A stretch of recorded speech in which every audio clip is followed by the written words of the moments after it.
ಅಲ್ಲಿ ಚಿತ್ರದುರ್ಗ ಜಿಲ್ಲಾ ಬ್ಯಾಂಕ್ ನೌಕರರ ಸಂಘ ಅಂತ ಒಂದು ಸಂಘಟನೆ ಇತ್ತು. ಇಡೀ ಚಿತ್ರದುರ್ಗ ಜಿಲ್ಲೆ ಎಲ್ಲಾ ಬ್ಯಾಂಕ್ ನೌಕರರನ್ನ ಸೇರಿ ಇದ್ದಂತ ಒಂದು ಸಂಸ್ಥೆ ಅದು. ಸೊ ಆ ಸಂಸ್ಥೆಯ ಆಶ್ರಯದಲ್ಲಿ ಮೈಸೂರು ಬ್ಯಾಂಕ್ ಯೂನಿಯನ್ ಹುಟ್ಟಿದ್ದು.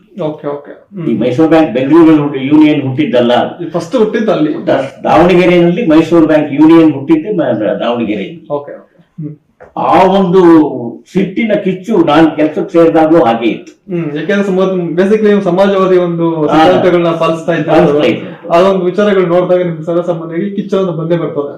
ಸೊ ಆದ್ರೆ ನಾವು ಕೂಡ ಹೆಚ್ಚು ಕಮ್ಮಿ ಅಂತ ಸಂದರ್ಭದಲ್ಲಿ ಸೇರ್ಕೊಂಡಿದ್ರಿಂದ ನನಗೆ ಮೊದಲನೇದಾಗಿ ಬ್ಯಾಂಕ್ ನೌಕರರ ಸಂಘಟನೆ ಒಳಗಡೆ ಬರೋದಕ್ಕೆ ಒಂದು ಅವಕಾಶ ಆಯ್ತು. ನನ್ನ ಆಸಕ್ತಿಯನ್ನು ಗಮನಿಸಿ ನನ್ನ ಹಿರಿಯರೆಲ್ಲರೂ ನನ್ನನ್ನ ಮುಂದಕ್ಕೆ ತಗೊಂಡ್ಬಂದ್ರು. ಅವರು ನಾನು ಮುಂದಕ್ಕೆ ಬರೋದಕ್ಕಿಂತ ನಮ್ಮ ಹಿರಿಯರು, ನನಗಿಂತ 20-30 ವರ್ಷ ದೊಡ್ಡ ಹಿರಿಯರೆಲ್ಲ ಇದ್ದವ್ರಂತ ಬ್ಯಾಂಕ್ ಅದು. ಸೊ ಪ್ರತಿಭಟನೆ ಮಾಡೋದು, ರಸ್ತೆಯಲ್ಲಿ ಬ್ಯಾಂಕ್ ವಿರುದ್ಧ ನಮ್ಮ ಹಕ್ಕುಗಳಿಗಾಗಿ ಹೋರಾಟ ಮಾಡೋದು ಎಲ್ಲ ನಾವು ಮಾಡ್ತಾ ಇದ್ವಿ. ಸೊ ಆದ್ರಿಂದ ನನಗೆ ಯೂನಿಯನ್ ಚಟುವಟಿಕೆ ಅಲ್ಲಿಂದ ಪ್ರಾರಂಭ ಆಯ್ತು.